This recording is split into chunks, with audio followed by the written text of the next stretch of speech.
2부를 시작하도록 하겠습니다. 자, 2부의 시작은 고민 이슈. 여기 이슈. 네, 시작하도록 하겠습니다.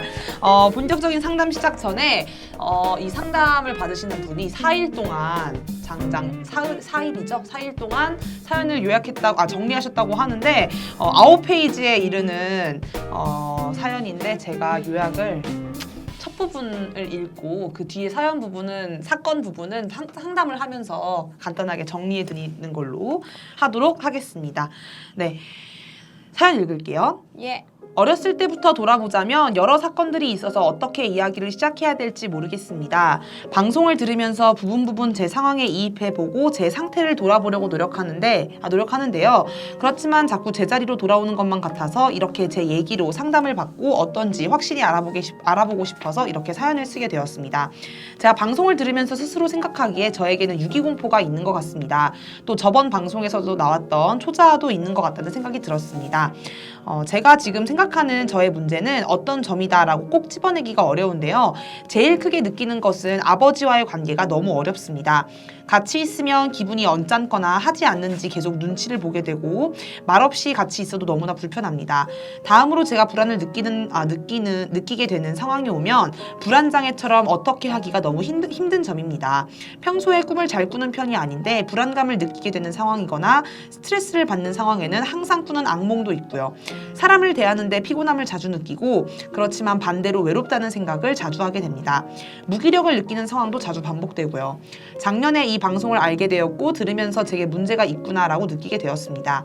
현대인에게 특히 이 시대 20대에게 우울증 같은 문제는 누구에게나 있는 것이라고 생각했고 저는 별 문제가 없다고 생각을 하려고 했는데요. 이 문제를 어떻게든 상담을 받아봐야겠다고 생각했던 계기는 작년 말에서 올 초에 있었던 일 때문입니다.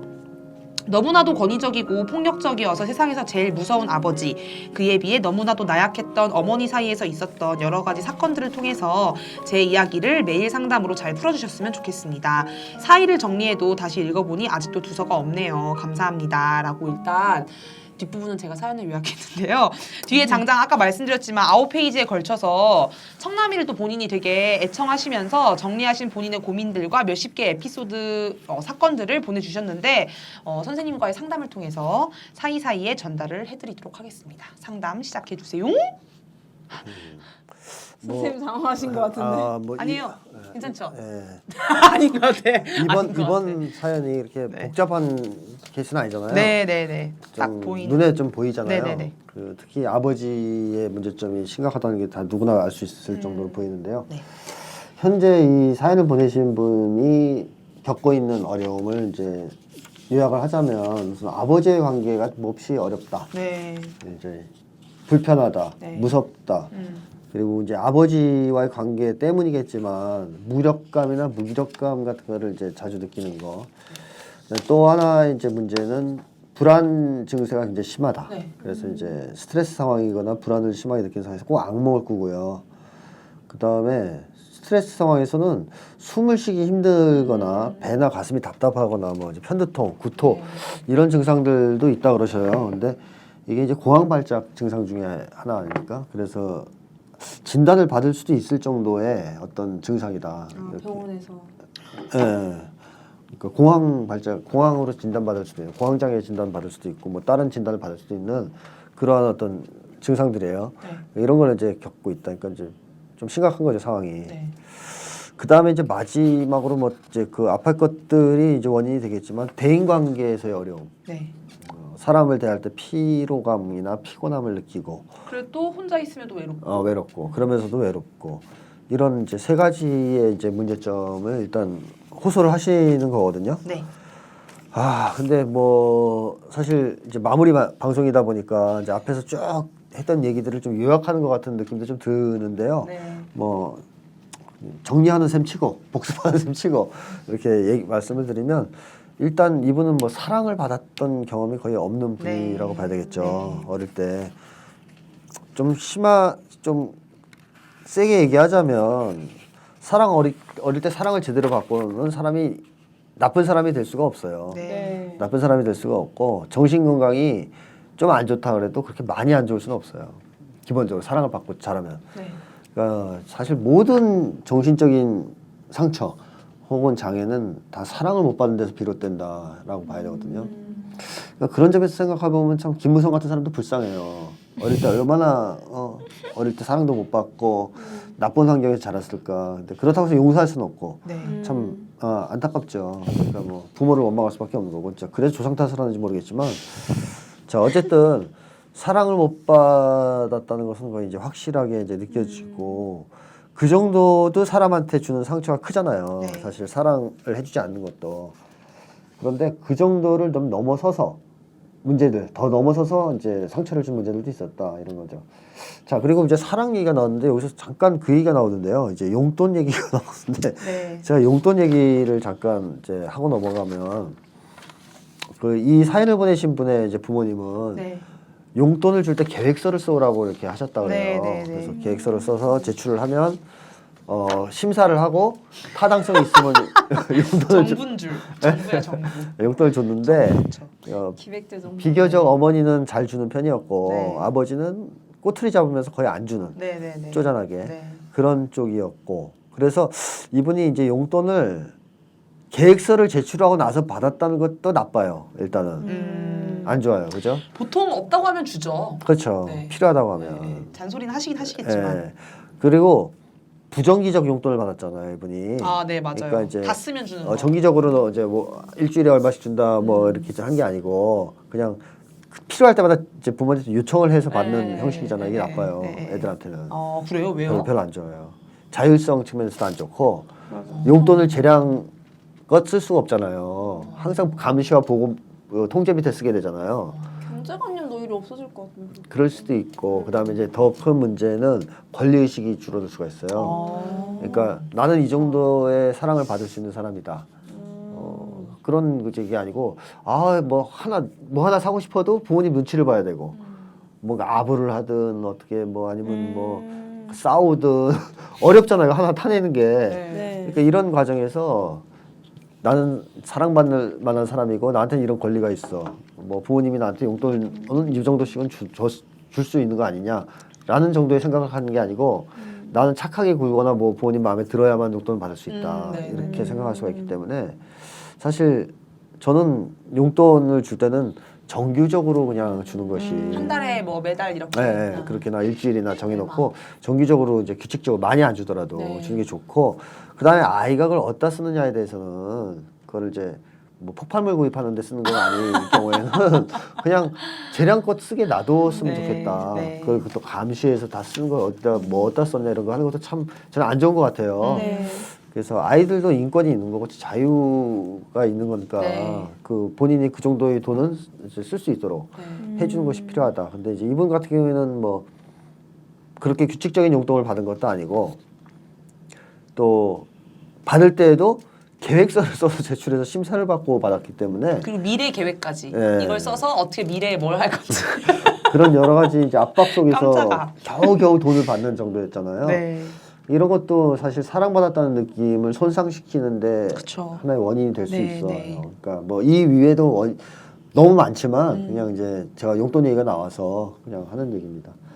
그래서 어떤 분들은 비정기적인 용돈 필요한 말이라 이러는데 그게 별로 안 좋다는 거죠. 애들한테는 필요한 말. 물론 이제 부모님 관계가 너무 좋아서 필요할 때마다 맞아, 저는 그렇게 생각했거든요. 나 기분이 좋을 것 필요하면 같지. 필요하다고 하면 줘, 엄마가 이렇게 생각했는데. 꼭 그렇지가 않다는 거죠. 현실적으로는 부모 자식 관계에서 필요하다고 애들이 다 달라는 것도 아니고 그때마다 생각해야 되잖아요. 네. 또 부모님들이 판단 없이 무조건 주는 것도 아니잖아요. 물어보잖아요. 어디 쓸 건데? 그런 것 뭐에 속에서 필요한데? 애들이 자꾸 생각을 굴려야 되고 어떻게 보면 저다 거짓말까지 나오죠. 비굴해질 수도 네. 있고 거짓말할 수도 있고 안 좋다는 거죠. 그냥 깔끔하게 용돈을 규칙적으로 주는 게 좋다. 자 그런 거 이제 하나 말씀드리고 싶고 자 이제 제가 무슨 얘기냐면 사랑을 받지 못하는 것을 넘어서서 더 심각한 문제들이 있다 이렇게 얘기를 했는데 그게 이제 이분이 스스로 지적했듯이 유기공포가 있는 것 같다 이렇게 얘기를 하셨잖아요. 네. 근데 그 유기공포가 있다는 것을 이제 보여주는 것이 뭐 대표적인 것이 꿈? 40번 네. 질문에서 읽어드릴게요. 예. 내가 잊고 싶은 두려움은 어릴 때 서울역에 잠깐 버려졌던 것. 자, 이 얘기가 나와서 말인데요. 네. 이분이 불안과 스트레스 상황에서 항상 꾸는 악몽. 네네. 이 바로 이 사건이죠. 네네네네. 이 사건이에요, 그렇죠? 간단하게 요약해 주시면 어떤 사건이었어요?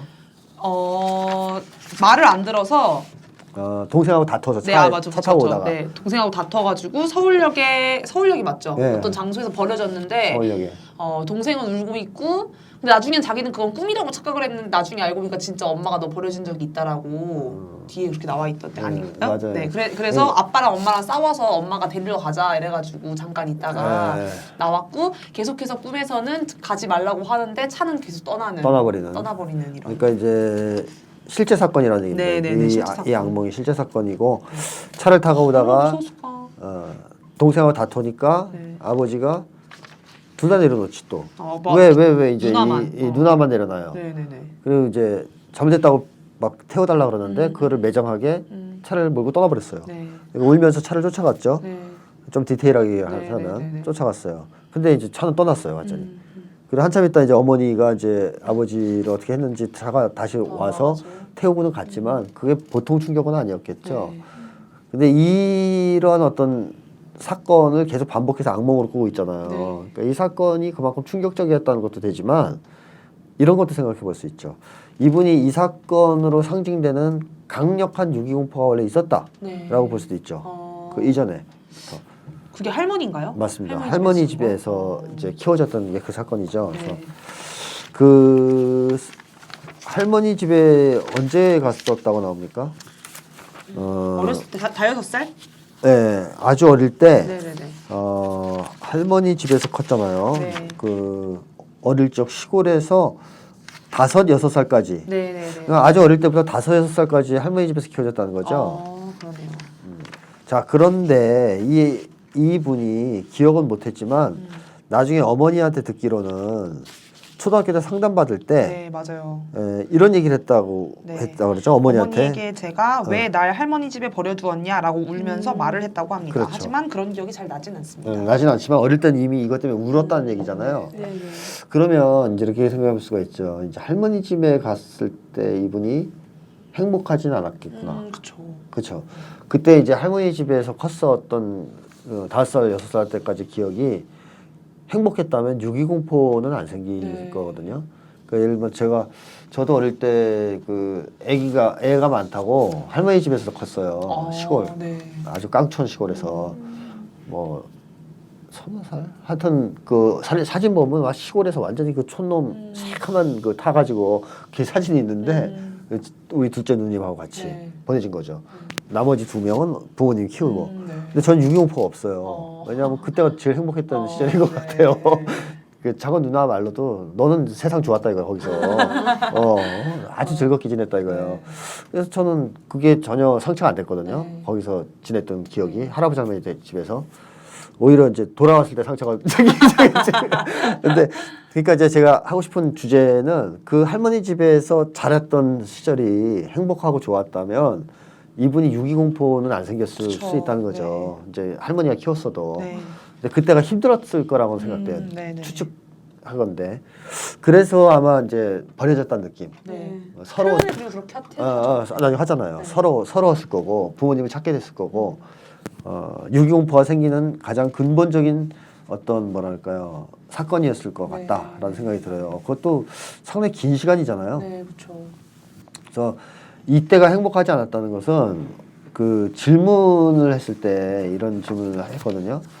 어린 시절 할머니 집에서 자랄 때 마음이 어땠냐 이렇게 제가 물어봤더니 네. 할머니 집에서 자란 기억은 전혀 나지 않습니다. 워낙 어릴 때라서 그런 것 같기도 합니다. 워낙 어릴 때인데다가 안 좋았던 거죠. 네. 그러니까 전혀 나지 않는 거죠 기억이. 맞아. 예, 이제 이거는 기억하기 힘든 기억, 그러니까 좋지 않은 기억들일 경우 이런 경우가 있죠. 네. 그래서 이분이 이 할머니 집에서 지냈던 경험, 이제 이런 어떤 좋지 않은 경험이 그 이후에 신호가 나타날까요, 안 나타날까요? 나겠죠. 나오겠죠. 네. 부모님한테 왔을 때는 화도 났을 거예요. 왜 나를 버렸을까? 네. 그런 거에 대해서 분노, 부모님에 대한 분노도 있을 거고 또 부모님이 나를 버릴 수도 있다라는 무서워. 유기공포 당연히 있었을 것이고 그러면 심리 상태가 좋지 않았을 테니까 증상을 드러냈겠죠. 그 대표적인 증상이 도벽이었던 것 같아요. 옛날에 스님이 도벽은 사랑을 훔치는 거라고 그렇죠. 말씀하셨죠. 관심을 끄는 거고. 그러니까 부모님한테 사실은 신호 보내는 거잖아요. 나 지금 상태가 안 좋아요. 그러면 부모님들이 사실 굉장히 현명하신 분들이고 네. 자애로우신 분들이라면 이런 신호를 빨리 감지하고 네가 지금 상태가 안 좋구나. 네. 어디가 뭐가 힘드냐 물어보겠죠. 물어보고 그걸 이제 다독거려 줄 텐데 네. 이 아버지는 이거를 갖다가 아주 심하게 폭력적으로 대응을 하셨죠. 이제 막 몸을 묶어놓고 때리고 막 머리에 뭐가 들었냐면서 깨보겠다 그러고 플라스틱 야구 방망이로 때리고 욕조에 머리를 쳐박고 그렇죠. 진짜 학대인데요. 네네. 아동학대죠. 하셨다고 합니다. 그러니까 이게 이 건강하지 못한 부모들의 정말 놀라운 대응법인데 자기들이 한 실수로 아이가 상태가 나빠서 위험 신호를 보내면 더 못되게 학대하는 짓누르죠. 이런 경우가 이번에 이분한테 해당이 되는 것 같아요. 네네. 이분은 사실 5, 6세 때까지 할머니 집에서의 지내면서 받은 상처 때문에 증상을 드러냈는데 그 증상 때문에 더 많이 혼나는 네. 그 과정에서 서울역에 벌어지는 사건도 겹쳤던 거죠. 네네. 그러니까 이 사건이 이제 이분의 이런 심리적 상처, 특히 유기공포를 상징적으로 보여주는 사건이고 그러다 보니까 유기공포 해결이 안 됐기 때문에 이 악몽이 반복되고 있는 겁니다. 해결이 안 됐으니까. 사실 그 도벽이 있었던 것도 왜 그랬냐고 해서 물어봤는데도 대답을 왜 내가 도벽을 하는지 훔치는지 말을 못했다고. 아이는 모르죠. 네네 여기서 적혀 있어요. 그래서 그 아이 입장은 모르죠. 아이 대답 잘 못해. 애들 부모들이 물어봐서 대답 안 한다고 때리는 사람이 있는데 애들 대답 잘 못해요. 일단 그 상황에서 정서적으로 혼란스럽고 그러면 애가 이렇게 얘기할까요? 할머니 집에서 키워서 저 유기공포가 생겨서 그래요. 이렇게 얘기할 거예요? 어른들이 그걸 추측해야죠. 그걸 또 말 못한다고 또 혼내고. 또 혼내고 그렇죠. 악순환이네 악순환. 네.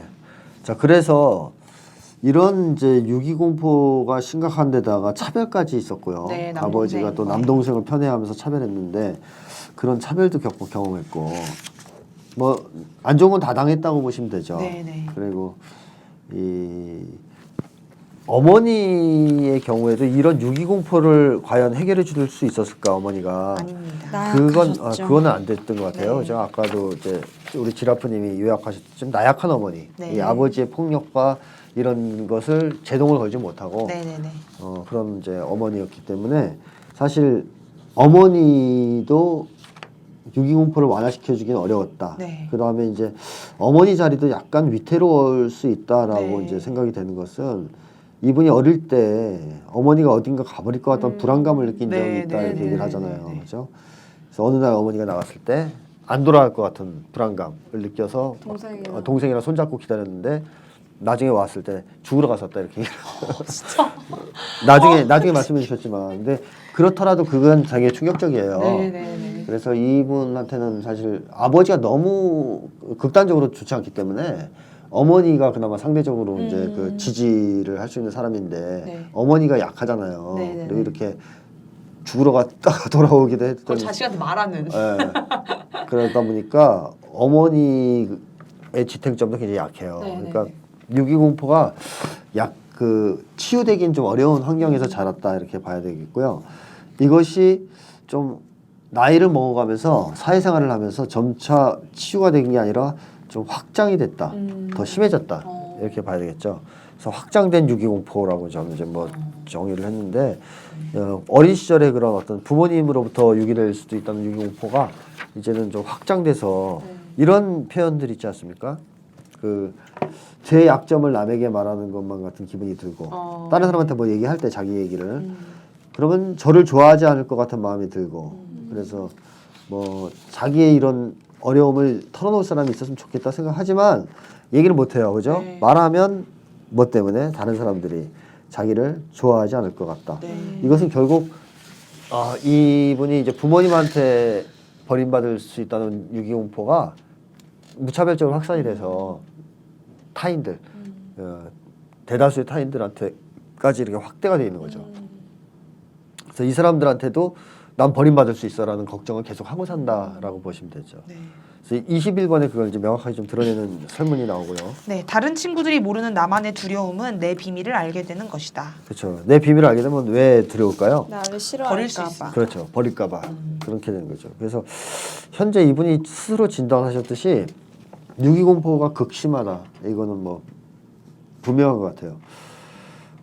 그리고 이제 더 충격적인 것은 더 이제 좀 문제가 되는 것은 이러한 유기 공포까지도 사실 심각하다라는 것을 우리가 지난 시기에 많이 다뤄왔지 네, 않습니까? 네. 근데 이분은 유기 공포를 넘어서서 죽음에 대한 공포까지도 무의식적으로는 그 두려워하고 있지 않느냐, 갖고 있지 않느냐. 그러니까 죽음 자체에 대해서도 뭐좀 상당히 무서워하고 있지 않느냐. 그러니까 내가 죽을 수도 있겠다. 이렇게 느꼈던 경험이 있었다라는 것이고 그런 것이 해결이 안 된 채 지금 살고 있다라고 좀 보여지거든요.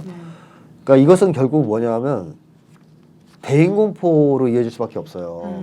가장 가까운 사람, 어떻게 보면 자기를 보호해주고 키워줘야 될 아버지의 폭력과 폭언의 무방비로 노출됐던 어린 시절의 경험이 그 사람에 대한 불신과 나와서 이제 대인공포, 사람에 대한 두려움 이걸 낳았고 또 이 아버지와의 관계 속에서 경험했던 폭력이 단순하게 이제 사랑 못 받았다는 정도를 넘어서서 너무 무섭고 죽을 수도 있겠다 이러다 내가 아버지가 날 죽이는 거 아닐까 하는 공포까지 느꼈던 것 같아요. 그래서 좀 과도하지 않느냐 그런 이제 지적은 이런 생각을 하실 분들도 있을 텐데 그 근거로 제시할 수 있는 게 뭐냐면 이분이 보면은 잘 때 네. 어떻게 해야 잠을 잘 수 있다고 그럽니까? 문을 꼭 잠그거나 방문을 꼭 닫아야 잠을 잡니다. 그쵸. 가족들이 더 읽을까요? 네, 더 읽어주세요. 네. 네. 가족들이 있는 집에 있을 때에는 책을 읽거나 하다못해 아무것도 하지 않더라도 문은 꼭 닫아야 마음이 편합니다. 그렇지만 문은 분명히 닫혀 있는데 가끔 문이 열리는 소리를 환청으로 듣기도 하고 낮잠을 잘 때면 특히 작은 소리에도 벌떡 일어나게 되고 문이 열리는 소리를 환청으로 들으면 스프링처럼 벌떡 일어납니다. 기숙사 생활을 하고 있는 지금은 문을 잠궈야 마음이 놓입니다. 네, 거기까지. 그 어쨌든 이런 상황이라면요. 네. 문 열리는 소리를 환청으로 듣는다는 정도가 되면은 굉장히 무서워한다는 거예요, 지금. 네. 그러니까 어릴 때 느꼈던 그 죽음에 대한 공포, 끔찍한 폭력에 대한 공포가 전혀 치유가 안 돼가지고 지금도 뭐 만성적인 두려움 속에 살고 있다는 얘기죠. 초자랑 좀 같은 의미인가요? 좀 달라요? 초자도 당연히 있는데요. 네. 더 직접적인. 이거는 더 드러나는 무의식이 아니라 네, 의식적으로 더. 내면에서 뭐 이렇게 하는 게 아니라 직접적으로 몸으로 와닿는 공포라 그럴까요? 초자는 은은히 마음속에서 그렇죠. 나를 검열하고 네, 감시하고 괴롭힌다면 이거는 그냥 문이 벌컥 열려서 누가 뛰어들어와서 나를 때려 죽일 것 같은 공포라 그럴까요? 그러니까 문이 열리는 걸 싫어하는 거 아니에요. 문 열리는 소리 깜짝깜짝 놀래고 환청도 들리고. 그러니까 어릴 때 경험했던 폭력의 강도가 엄청나게 강했다는 얘기죠. 이분한테 준 충격이 무지하게 컸다는 겁니다. 굉장히 컸다는 거죠. 그래서 또 하나의 이제 증거는 이분이 신체 접촉 두려워하는 거 있죠. 네네네. 그것도 이 후유증인 것 같아요. 제가 볼 그거 때는. 읽어드릴까요? 네, 찾으셨어요? 이게 어디 썼지? 스킨십을 편하게 생각합니다만 또 하나 아버지에 대한 분노가 짜잘한 것도 아, 네네네. 그 밑에 쪽에. 남동생이나 어머니와 다닐 네. 때는 손을 잡는 것을 좋아하고 습관일 정도로 스킨십을 편하게 생각합니다만 처음 보는 사람이나 지나가는 사람 혹은 제가 스스로 친하다고 생각하지 않는 사람의 스킨십은 정말 싫어합니다. 누가 갑자기 툭 쳐도 정말 깜짝 놀란다거나 누군가와 접촉을 하는 자체가 불쾌하다는 생각이 듭니다. 어렸을 때도 고등학교 때도 괴롭힘을 받음으로 인한 접촉 자체가 싫은 게 아닐까 싶은 생각도 한 적이 있고요. 웃으면 옆 사람을 때리곤 하는 사람이 있잖아요. 그런 것도 정말 싫어합니다. 저 진짜 잘 때리는데. 아무튼 네, 그 뒤에 읽을까요? 네. 그건 제가 특히 순간적으로 불쾌함을 느끼게 되는 부분입니다. 아무리 친해도 싫습니다. 표현을 따로 잘하는 편은 아니지만 순간적인 불쾌감이 바로 듭니다. 네. 이분의 이 신체 접촉에 대한 가장 강렬한 기억은 맞은 기억이죠. 네. 그러니까 이 신체 접촉이 좋을 수가 없죠. 그리고 그런 걸 할 때마다 느끼는 건 저는 죽음에 대한 공포나 폭력에 대한 공포일 거라고 생각해요. 이미 몸에 들어와 있는. 일상생활에서 항상 이런 공포에 노출돼 있다는 게 그렇습니다. 엄청난 스트레스고 그렇죠. 정상적인 생활을 못하게 만드는 요인이 될 거예요. 그렇죠. 네. 그러니까 이분이 지금 굉장히 힘든 상황에 있다고 볼 수밖에 없죠. 지금. 그러니까 이게 그냥 안 때려도 유기공포 생겨요. 사랑만 안 해줘도. 근데 그냥 사랑을 안 해주는 정도를 넘어서서 너무 끔찍한 폭력들이 있었지 않습니까? 네. 이 사례들을 보면. 그래서 그런 끔찍한 폭력들 때문에 또 폭언 때문에 이분이 굉장히 심각한 뭐 초자도 당연히 있겠고요. 본인이 말한 대로 있겠고 그걸 이제 뭐 넘어서서 그냥 즉각적인 어떤 두려움 있죠. 신체 접촉을 했을 때 사람들 보면 화들짝 놀라는 네. 문이 열리는 것 같으면 깜짝 놀라니까 만성적으로 주변에서 누군가 뛰쳐나와 자기 때릴 것 같은 공포, 자기를 죽일지도 모른다는 공포 이런 거를 만성적으로 느끼면서 살아왔다 이렇게 봐야 될 것 같아요. 자 그러다 보니까 어때 자기 표현이나 자기 주장이 있었을까요? 없었겠죠. 할 수가 살 할 수가 없었겠죠. 네. 그걸 했을 때 돌아오는 건 뭐였죠? 폭력. 아버지의 폭력이죠. 잔소리도 아니야 폭력. 잔소리와 폭력, 근데 특히 폭력. 그러니까 이분이 굉장히 위축된 삶을 살 수밖에 네, 없어요. 자기 표현이나 주장을 하지 못하는 삶을 살 수밖에 네. 없어요. 그래서 이분이 이제 이런 얘기 하잖아요. 누군가 질문 던지면 갑자기 하얘진다 그러잖아요. 네. 그런 것도 결국 뭡니까? 그 경험이잖아요. 어릴 때부터 자유스럽게 얘기를 하고 그것이 수용되는 경험을 해본 게 없기 때문에 오히려 잘못 얘기하면 폭력이 돌아오지 않습니까? 네. 그러니까 질문 받았을 때 긴장하게 되고 네. 긴장하는 과정에서 하얘지는 거죠 머릿속이. 그래서 나중에는 이게 아버지만이 아니고 다른 어른들이 질문을 해도 대답을 못하고 하얘지는 경험. 교수가 대학 교수님이 그렇게 교수들이 질문해도 그랬다 그랬잖아요. 네. 네. 그래서 뭐 이런 이제 경험을 받더라도 자기 표현이나 주장이 거의 없었을 것이고 네. 그 다음에 그로부터 또 당연히 대인관계에 대한 자신감은 뭐 전혀 이 자신감을 얘기하는 운운할 계제가 안 되는 것 같아요. 일단 집에서도 대인관계 할 때 맞을지 않을까 걱정하는 사람이 무슨 자신감이 있어요. 일단 사람들 보면은 눈치. 겁부터 나는데 이 사람이 날 때리는 거 아닐까 하는 이게 무의식적 공포가 있는데 뭐 이 아버지가 일단 뭐 칭찬은 안 했죠. 네. 칭찬은 안 했고 맨날 욕을 했고 머릿속에 뭐가 들었냐, 똥이 들었냐, 네. 대가리를 깨봐서 봐야 된다. 그렇죠. 그리고 또 직업군인이에요. 또 이런 사람들은 꼭 직업군인 아닌 자영업자. 우리나라 군대가 얼마나 안 좋은가 하는 걸 보여주는 자수성가. 거죠. 네. 우리나라 군인 출신들이 이런 사례 아버지가 군인 출신이다 그러면 다 이제 훌륭하신 분들만 등장하면 야, 이 한국군이 참 좋은 문화가 있는 좋은 군대구나 생각할 텐데 묘하게 이상하게 군대 출신들이 보면은 굉장히 안 좋은 아버지가 많잖아요. 그만큼 한국의 군대가 문제가 심각하다 이걸 보여주는 거죠.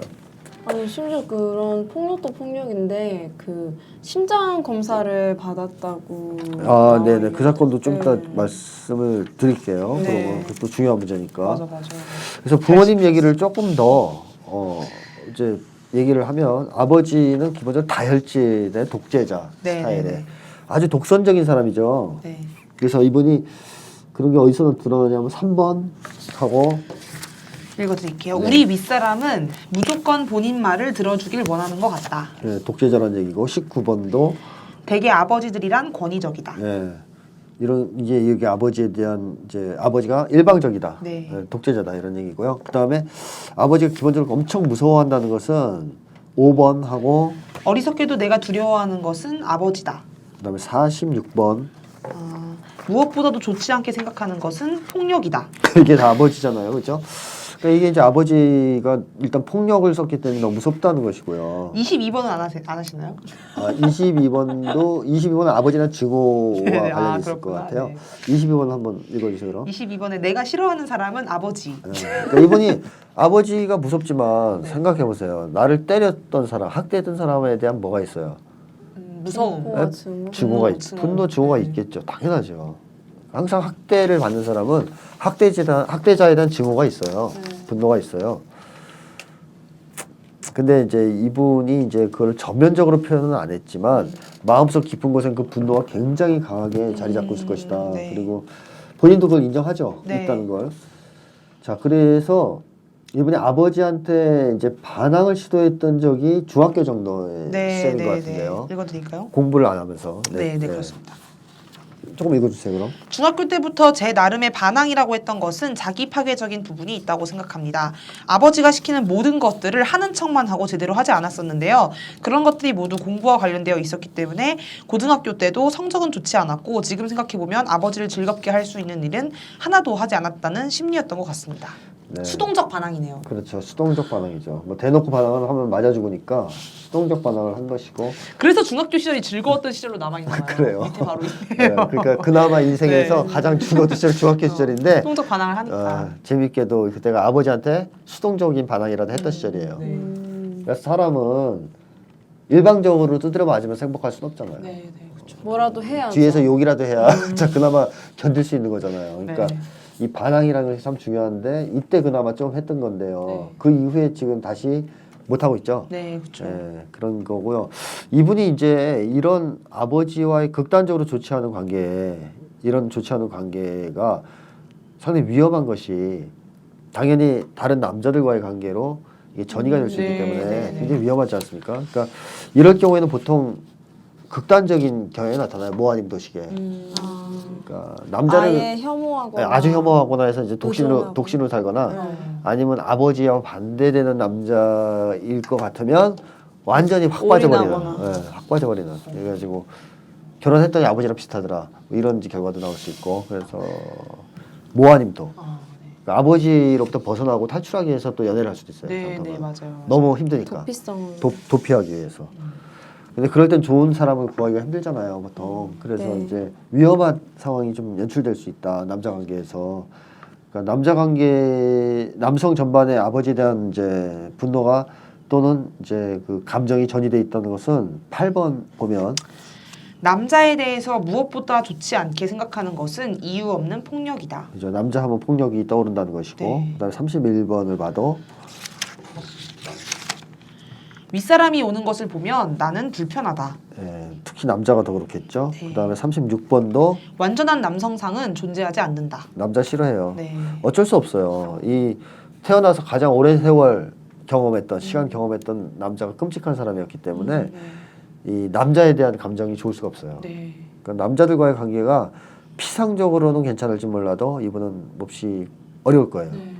특히 연애 관계로 들어가면 처음엔 좋아하다가도 아버지 닮은 요소가 조금씩이라도 나타나면 이제 화가 많이 나겠죠. 그래서 싸움이 많이 벌어질 거고 그게 이제 또 두 사람 관계를 파국으로 볼 수가 있어요. 그래서 제일 좋은 거는 이 문제 아버지에 대한 문제를 해결하고 나서 연애하는 거가 제일 좋죠, 사실은. 아니 고등학교 때도 그래서 남자 선배들이랑도 되게 사이 안 안 좋아. 좋죠, 네. 당연히. 그 사연이 나오죠. 맞습니다. 물론 남자 선배들이 잘못했겠지만 이분도 워낙 남자들에 대해서는 분노가 심하기 때문에 예민하겠죠. 예민하게 더 굴었을 예민하게. 거고 표정에서 나왔을 네, 거예요. 네. 그게 쌍방작용을 했을 거예요. 선배들도 못되게 굴고 이분도 삐딱하게 쳐다봤겠죠. 네. 그게 이제 증폭돼서 충돌과 이런 비극을 불렀을 수도 있어요. 그러니까 이런 문제가 발생이 계속될 수 있다는 거죠. 이게 해결이 안 되면 그 다음에 이제 이 아버지가 그럼 앞으로 변화할 가능성이 있느냐? 네. 정신 건강이 그나마 어떤 양호함이나 가능성이 있는 사람이냐? 풍경을 썼지만 네. 어때요? 그런 것 같아요? 아니요. 그냥 포기하시는 게 좋을 것 같은. 좀 아닌 것 같아요, 그죠? 네. 아닌 것 같아요. 왜냐하면 이 아버지가 일단은 자기의 문제를 인정하는 사람이 아니에요. 네. 어떤 대목에서 그런 게 나오냐면 할아버지 할머니 얘기 딱. 어머니가 네네. 한번 이제 심리학 공부를 좀 하시면서 이제 네네네. 이 딸 때문에 그 중학교 시절에 아버지를 포함해서 가족을 앉혀놓고 그동안 서운했던 거 말하기 이런 걸 했던 것 같아요.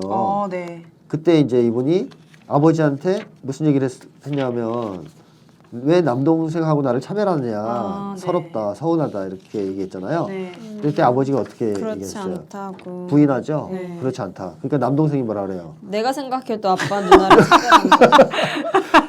그러니까 네. 이 아버지가 네. 이런 자리를 깔아줘도 네. 나름 이제 인정하기 좀 좋은 분위기 아니에요. 미안하다 할 수도 있는 거고. 근데 네. 이럴 때도 역시 부인하죠. 자기의 범죄를. 이런 경우에는 이제 반성 가능성이 별로 없다라고 보는 거고요. 네. 그러니까 좋아질 가능성이 많지 않다라고 보는 거고. 그 다음에 이 아버지가 조금 이분이 쉽게 하면 표리부동하다. 네. 앞뒤가 비논리적, 다르다. 비합리적. 그렇게 표현하시죠. 비논리적, 비합리적이라고. 근데 이제 제 식으로 얘기하면 표리부동하다. 네. 좀 위선적이라고 느꼈을 가능성이 있는 행동들이 있잖아요. 네. 뭐 예를 들면 항상 어릴 때부터 이 아버지는 네가 옳다고 생각하는 게 네네네네. 있으면 목에 칼이 들어와도 그렇게 하라 했지만 막상 그렇게 하면 어떻게 했어요? 쓸데없는 소리 한다. 네가 하는 모든 말은 쓸데없고 다 틀려먹은 거다. 그래요. 아버지 그러니까 말이 옳다. 독선적이고 남의 말을 전혀 들어주지 않고 그러니까 이제 말은 그럴싸하게 하지만 전혀 그럴싸하지 않은 행동을 하는 아버지를 경험하면서 되게 위선적이다. 이제 좀 되게 표리부동하다. 그런 걸 좀 느꼈을 것 같아요. 그게 20번에도 그런 얘기가 나와요. 내 생각에 남자들이란 자신이 잘난 줄 안다. 그러니까 잘나지 않았는데 너무 문장완성 검사에 드러난다. 잘나지 않았는데 잘난 잘난 척하고 척, 네. 자기가 괜찮지 않은데 괜찮은 척하고 네. 위선자라는 얘기인데요. 네. 이런 어떤 위선 때문에 이 아버지가 정신 건강이 호전될 가능성은 많지 않다. 폭력성이 줄어들 가능성이 있어요. 나이가 먹었기 때문에. 저 힘이 없으니까. 네, 이제 이 늙으면 축복이 악마들한테 진짜. 자, 근데 네. 힘은 떨어지니까 이제 잔인성이나 폭력성은 줄겠죠. 그러나 네. 그 정신 건강이 좋아져서 딸의 상처를 치유하는데 도움을 주거나 그러지 않을 것이라는 것은 아까 우리 윤 기자님께서 말씀하신 그 사건, 심장 사건. 네. 심장 네, 그 사건이 너무나 명백하게 보여준 것 같거든요. 그거 얘기 좀 해주실래요, 누가? 네. 정리해서. 언니 하실래요? 그럴까요? 고등학교 때 갑자기 호흡이 안 돼가지고 대학병원으로 긴급하게 가서 심장 관련해서 정밀 검사를 했었는데 네. 학교에서는 어머니한테 연락 안 하고 아버지한테만 연락을 네. 했었는데 아버지가 이 사실을 어머니에게 말하지 않아서 스스로 자기가 어머니에게 말하기 전까지 어머니는 이분이 대학에서 심장 관련한 질환 검사를 했다는 것 자체도 몰랐다고. 그리고 이제 더 충격적인 것은 응급실에 몇 번을 갔단 말이에요. 그래가지고 정밀 검사를 받으라 해서 받았고 그 병원에서 이렇게 얘기를 했죠. 이건 시민성이다. 그러니까 신체에 문제가 있는 게 아니고 심리적인 문제니까 상담을 받아야 된다. 그래서 상담을 받으라고 해서 받으려고 그랬는데 아버지가 넌 나약한 인간이야. 나약한 인간이야 막 이러면서 애를 괴롭혀가지고 결국 뭐예요? 상담을 못하게 못 받았죠. 그래서 그 뒤로 상담을 받은 적이 없다. 그럼 이 아버지는 어떤 사람이란 거예요? 딸이 노답이요. 치유되고 좋아지길 바라는 거예요? 아니죠. 자기의 치부만 덮으려는 사람이죠. 네. 그런 거 보면 자기가 애 때려서 이상하게 만들었던 건 왜 모르겠어요. 아무리 바보라도 기본은 알죠. 그리고 혹시 상담받다 그 얘기하면 어떻게 될 것 같아요? 자기의 미국 같으면 이런 구속돼요. 그 정도로 때렸으면 아동학대. 물고문하고 그랬으니까. 그런데 이 아버지가 그런 것 자체의 치부를 드러내기 부끄러워하기 때문에 상담을 아마 저는 막았을 거라고 봐요. 보통 죄 많은 놈들이 꼭 상담을 막거든요. 주변에서 자기 죄가 드러날까 봐. 감추려는 자가 범인이다. 맞습니다. 그래서 상담을 안 오자 박근혜가 사회를 안 보내잖아요. 이게. 자 어쨌든 이런 사건을 보면 이 아버지가 앞으로도 좋아질 가능성이 많지 않고 그다음에 이제 딸의 이 어떤 치유에 도움을 거의 못 줄 것이다 라고 봐야 되겠죠. 그렇다면 이제 어머니는 어떨까요? 도움을 좀 줄 수 있을까요? 아니야. 어머니도 그다지 도움이 될 것 같지 않다. 네. 왜 그러냐면 어머니가 너무 약하죠. 네, 너무 약합니다. 이분도 그걸 이제 약한 어머니란 표현을 이번 안 썼어요. 안 네. 썼어요. 그래서 이제 우리 지라프님이 나약한 어머니라고 했을 때 거기에 대해서 의견을 가질 수도 있거든요. 네. 아, 왜 그렇게 얘기하시느냐라고. 근데 이제 9번 보면 내가 바라는 나의 여인상은 독립적이며 능력 있는 여인. 어때요? 어떤 여인상을 바라는 거예요? 좀 자기 강한 주장하고. 강한 네. 강한 여성을 좀 말하는 거죠. 네. 그 다음에 23번을 봐도 결혼 생활에 대한 나의 생각은 여자가 모든 것을 희생하는 것. 그러니까 어머니가 엄마가, 보여준 모습이 예, 어때요? 희생했다는 거죠. 일방적인 희생이라는 거죠. 25번도 내 생각에 여자들이란 힘들다. 네. 그리고 39번. 대개 어머니들이란 힘들다. 일을 혼자 다 한다. 그러니까 이게 있잖아요. 약한 사람이 자식한테 주는 이 좋지 않은 점이 이런 거예요. 자기의 어려움과 그러니까 약한 모습이 아니라 강하게 맞서는 모습을 보여줘야 되잖아요. 불의에. 근데 그런 거를 주지 않고 거기서 허덕거리고 희생당하고 막 이런 모습을 보여주면 자식들도 그만큼 무력해져요.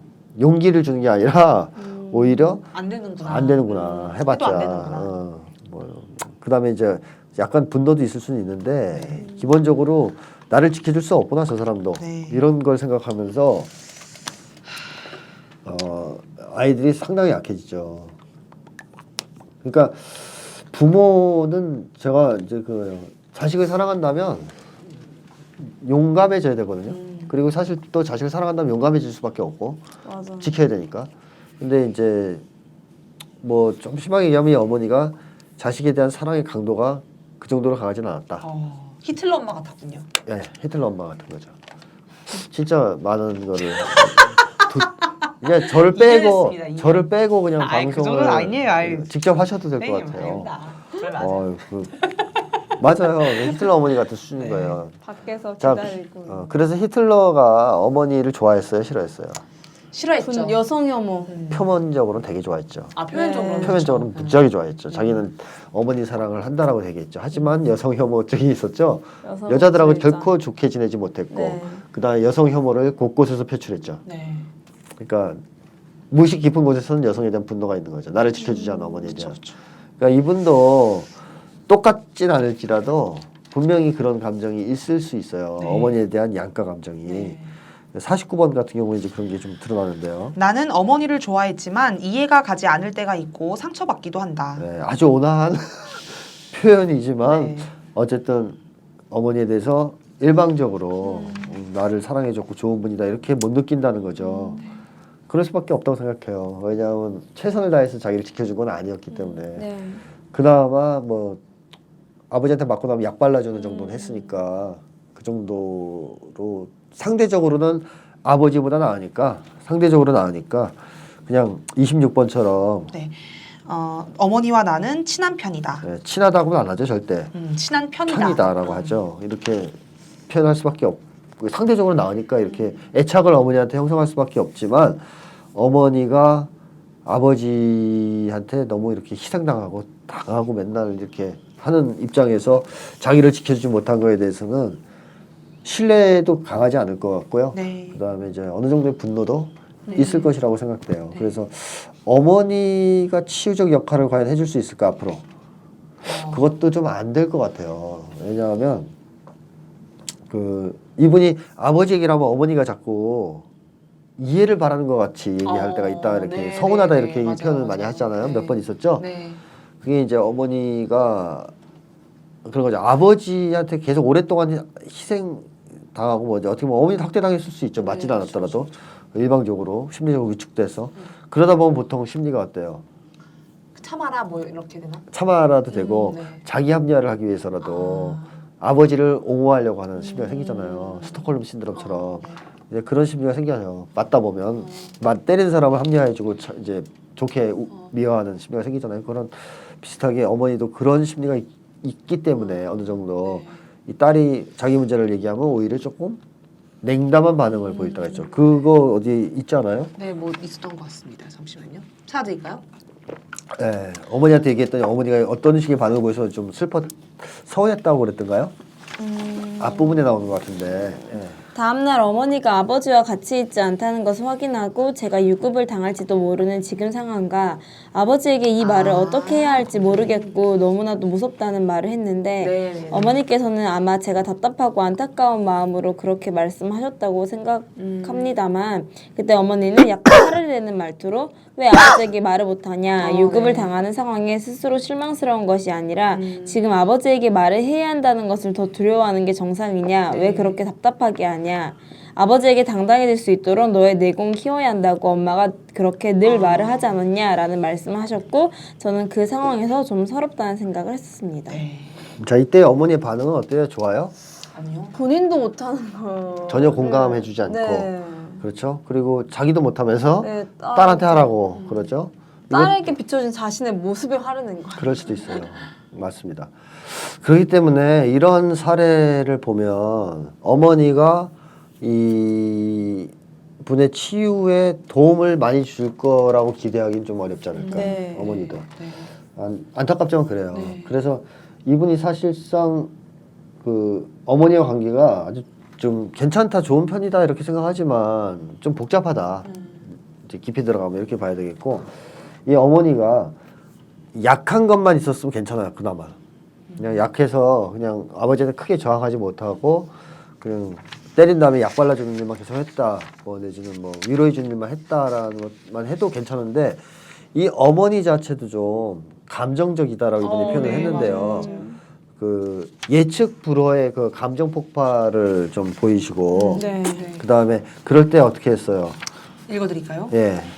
어머니는 좀 감정적이랄까? 감성적인 부분이 있으세요. 제가 어릴 때 단편적으로 기억이 나는 것은 제가 아버지 눈치를 더 많이 봐서 그럴지는 모르겠지만 아버지는 화를 낼 것만 같은 것이 보이는데 어머니는 제가 느끼기에 갑자기 화를 내시거나 쌓아두셨다가 확 하고 터트리는 점이 있습니다. 그래서 기분이 안 좋아 보이거나 가라앉은 것 같은 데는 신경이 쓰이곤 하는데요. 화가 나시면 주변에 손에 잡히는 것으로 매를 때리기 시작하고 저희를 무릎 꿇리거나 세워두고 1시간이고 2시간이고 얘기를 하기도 하셨습니다. 자, 그러면 이게 사실 말이죠. 아버지가 없다. 네. 혹은 아버지가 아주 괜찮다. 평균 수준이다. 그러면 어머니가 어때요? 굉장히 상처를 많이 줄 사람이죠. 네, 그쵸. 이 행동만으로도 이런 이제 기복만으로도 어머니도 아버지의 모습이 있네요. 있죠. 음. 근데 아버지가 워낙 더 특출하셔서 이거는 뭐 묻히는 거죠. 문제거리가 잘 안 되는 것처럼 묻히는 거지. 이게 S와 M의 관계인가요? 만만치 않은 거죠. 어머니도. 맞아요. 그러니까 잘해줄 때는 되게 잘해주고요. 그저 폭발할 때 폭발하는데 오히려 예측이 더 어렵다 아버지보다. 이러면 옛날에 이게 더 무섭다고 하시지 않았나요, 더 선생님이? 무섭죠. 네, 더- 정기적으로 그냥 때리는 거 말고 이렇게 폭발하는 게 더. 그렇죠. 항상 불안하게 살아요. 그래서 좀 전에 말씀드렸듯이 아버지가 평균적이라면 어머니가 문제가 되는 집이에요 원래. 근데 이제 아버지가 워낙 훌륭하게 탁월하셔서 압도적으로 나빠서 네. 이게 좀 묻히는 이게 문제가 덜 되는. 이분은 그냥 어머니는 괜찮아 라고 생각할 수 있는 상황인데 어머니도 그렇게 괜찮은 건 아니에요. 상대적으로 물론 그냥 위로를 받는. 그러니까 어머니는 좀 기복이 있는 것 같아요. 제가 볼 때 이렇게 쭉 읽어보니까 노력할 때는 막 그 상담도 받게 해주고 심리학책도 읽어보고. 애들이 상태가 안 좋으면 홈스쿨링도 시켜주고 하지만 네, 맞아요. 폭발할 때도 막 또 때리고 이렇게 막 기복이 심하잖아요. 근데 이게 참 아이들한테는 일관성이 없어서 혼란을 주고 긴장시키고 불안하게 만들죠. 네네. 그래서 지금도 이분은 그래서 한편으로는 어머니가 지지자라고 생각해서 털어놓으면 냉담한 반응을 받거나 네가 내공을 키워라. 오히려 혼나거나 뭐 이런 이제 상황이란 말이에요. 지금도 이게 강도가 약해졌지만 비슷한 패턴이 반복되고 있다라고 생각이 돼요. 그래서 이분이 부모님 중에서 한 분이라도 조금 상대적으로 진짜 괜찮은 분이 있었으면 좋았을 텐데 사실은 두 분 다 그렇게 상처의 치유에는 크게 도움이 안 될 수 있는 수준의 부모님들이기 때문에 지지자나 건강한 관계가 하나도 없다라고 봐야 되겠죠. 어때요? 이분이 그렇게 생각을 하시나요? 나한테는 어머니가 지지자가 된다라고 생각하실까요? 뒤에 좀 그걸 무의식적으로도 깨닫고 계신 거를 사연에 쓴 것 같다고 그렇죠. 생각이 들었거든요, 저는. 그러니까 이제 이분이 얘기하지만 어머니에게 아버지에 대한 불만의 말을 하면 네. 가끔 어머니가 저에게 아버지에 대해서 이해를 바라고 가끔은 아버지에 대한 이해를 강요받는 듯한 기분이 든다. 네. 그러니까 이제 치유에 그게 도움이 안 될 뿐만 아니라 네. 이런 어려운 얘기들을 네. 주변 사람들한테 지금까지 안 했다는 건데요. 네. 특히 어머니까지 포함해서 얘기하지 않았다. 네. 이렇게 얘기를 하잖아요. 네. 최근에 와서 조금 더 얘기를 하시는 것 같긴 하거든요. 네. 하지만 반응이 그렇게 좋은 편 아니에요. 그래서 이분이 계속 호소하는 것 중에 하나가 외로움이죠. 네. 외롭다, 힘들다, 뭐 이제 혼자 있는 것 같다 이런 고독감. 이것은 어머니도 지금 지지자 역할을 어릴 때부터 못 해줬다라는 걸 보여주는 것이기 때문에 아마도 앞으로의 치유에 있어서도 큰 도움은 되지 않을 것이다. 방해하지 않으면 다행일 것이다라는 생각이 솔직히 들고요. 모르죠. 이제 이분이 이제 또 저희한테 제공하지 않은 정보에는 또 다른 게 있을 수도 있으니까 네. 어쨌든 그런 상황이고 이제 좀 힘든 상황인데 지금 과제를 보면 지금 현재 이분의 상처를 계속 악화시키고 있고 낫지 않도록 방해하는 것은 아버지잖아요. 이건 누가 봐도 명백한 건데 지금 너무 안 좋은 것이 아버지랑 같이 사는 거죠. 아니, 같이 사는 게 지금 아니라 같이는 안 살고 같은 나라에 산다고 하셨죠. 외국에 같이 가서 네. 그 뭐 가까운 데 있나 봐요. 네, 그죠? 그쵸, 네. 처음엔 같이 살았고 네. 이것도 안 좋은 것 같아요. 동떨어진 다른 나라에 가 있는데 거기 아버지랑 같이 있는 게 일단 안 좋아요. 거기서도 계속 아버지를 괴롭히죠. 괴롭히고 잔소리하고 있고, 한 시간씩. 예, 지금도 괴롭히고 있잖아요. 그래서 이분도 아버지의 관계에서 독립을 해야 되겠다는 생각은 하고는 있는 것 같아요. 네. 그래서 16번 보면 그런 얘기가 나오거든요. 내가 정말 행복할 수 있으려면 경제적으로 아버지로부터 독립해야 한다. 근데 이 경제적 독립한다고 이게 해결이 될 문제는 아니죠. 전혀 아니죠. 이게 심리적으로 독립이 돼야 되잖아요. 그래서 뭐 사실 이제 이분이 29번에 이런 강렬한 열망이 있지 않습니까? 내가 바라기에 아버지는 나를 가만히 놔뒀으면 좋겠다. 이분은 지금 뭐 그거예요. 그러니까 나 아버지가 여태까지 나한테 준 상처에 대해서 사과하라 이런 것도 아니에요. 그냥 네. 그냥 가만히 제발. 현재 진행형. 지금 가만히 좀 나를 놔둬라. 네. 아버지가 지금도 어떻게 한다는 얘기입니까? 놔두지 않는. 괴롭힌다는 얘기죠. 지금도 계속 학대하고 있다는 얘기죠. 네. 그러니까 지금의 이 사연을 보내신 분의 가장 시급한 과제는 아버지의 학대를 멈추게 하는 거예요. 네. 지금. 네.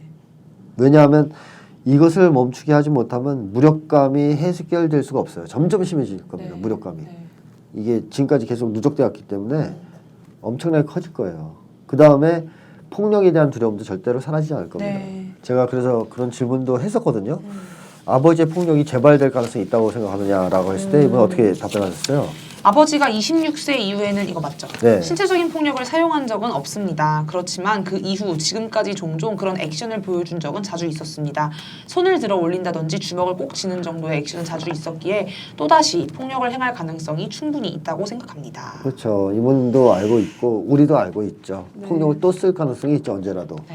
그리고 그럴 가능성이 없다 하더라도 이분은 이미 다른 사람하고 신체 접촉조차 두려워하고 문을 닫혀 있지 않는 상황 자체도 두려워하고 심지어는 환청까지 듣는 상황이에요. 이 상황이 아버지가 학대를 멈추지 않으면 이 상태가 좋아질 수가 없어요. 치유가 시작될 수가 없어요. 그래서 가장 시급한 것은 아버지와의 관계에서 일단 보호받는 거예요.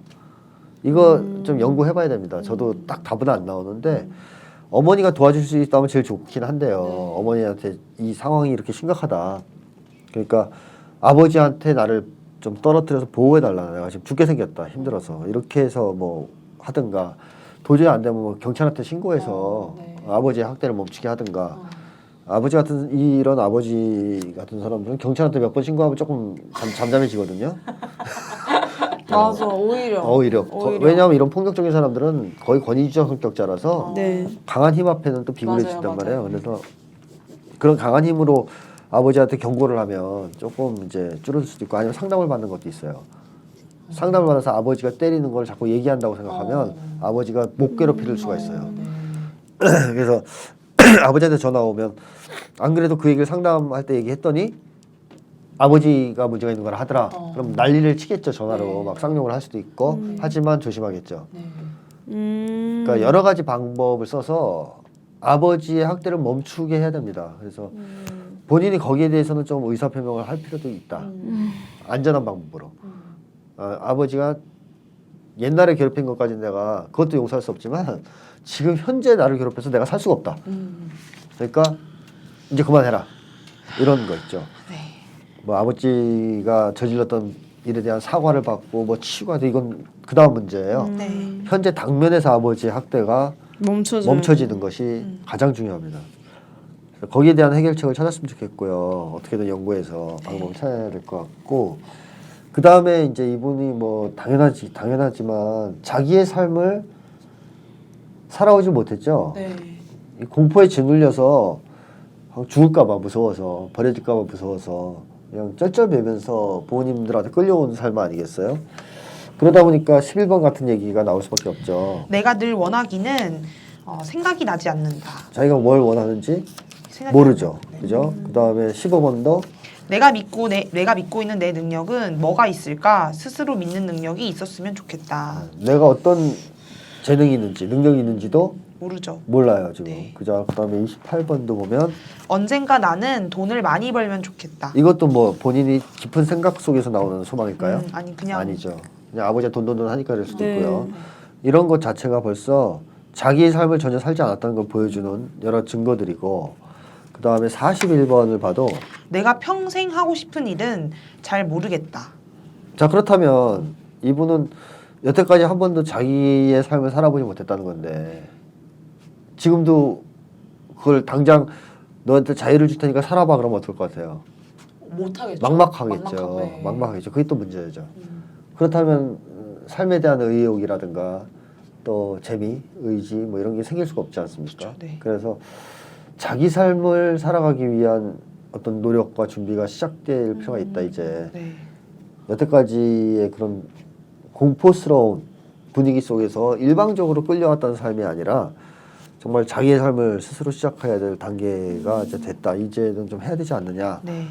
그래서 제일 먼저 자기 인식부터 해야 될 것이고 내가 어떤 사람이고 뭘 좋아하고 나의 상처는 뭐고 이런 것들을 깊이 생각하고 그렇다면 나는 앞으로 어떻게 살까? 그냥 막연하게 돈 벌었으면 좋겠다. 그래서 아버지한테 독립했으면 좋겠다.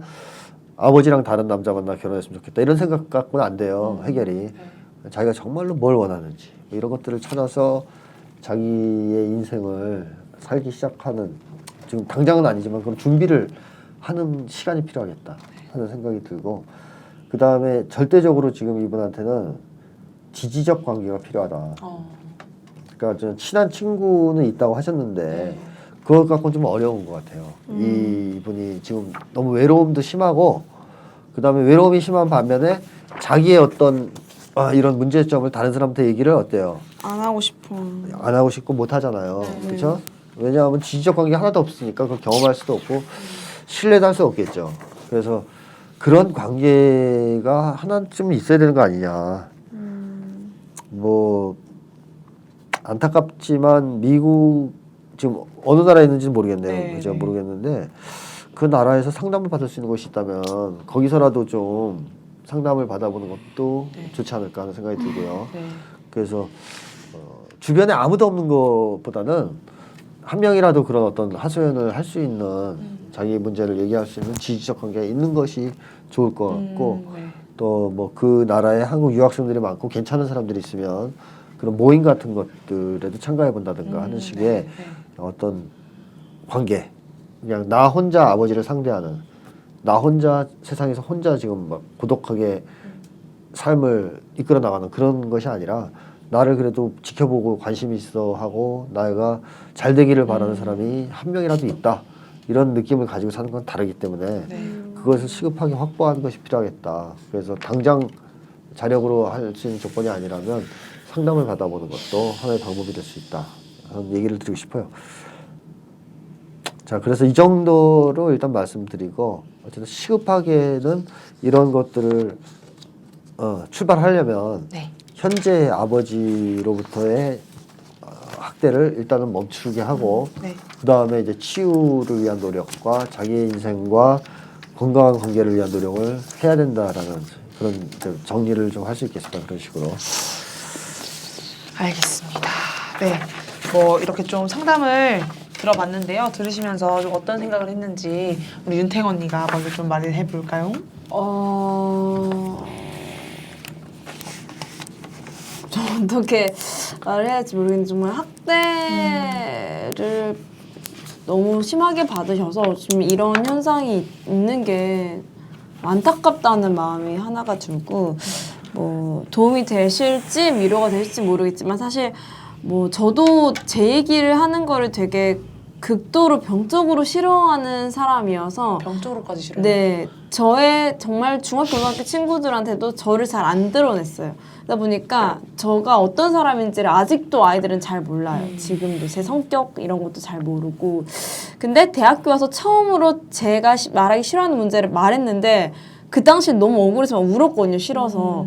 근데 오히려 후련하고 그때부터 그 문제를 직면할 수 있게 되더라고요. 그래서 지금은 상당히 많이 풀리고 행복한 상황인데 물론 제가 막 학대를 당해서 뭐 이런 건 아니다 보니까 자기 얘기하는 게 저보다 훨씬 더 어려우실 거예요. 네. 하지만 용기를 내셔서 한번 해보신다면 오히려 후련하고 앞으로의 자기의 문제를 직면하는데 조금은 좀 도움이 될 수 있지 않을까라는 생각이 들어서 상담 치료와 병행해서 좀 용기도 같이 내보셨으면 하는 생각이 듭니다. 네.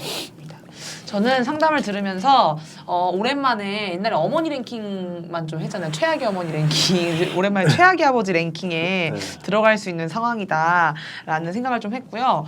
저 맨 처음 사연 읽으면서 저희 아빠랑 좀 비슷한 생각을 많이 했어요. 저도 불안이 되게 심하거든요. 버스 타면은 뒤통수에 누가 볼펜이나 칼 꽂을 것 같다는 생각 때문에 맨날 옆으로 앉았어요. 버스 탈 때 이렇게.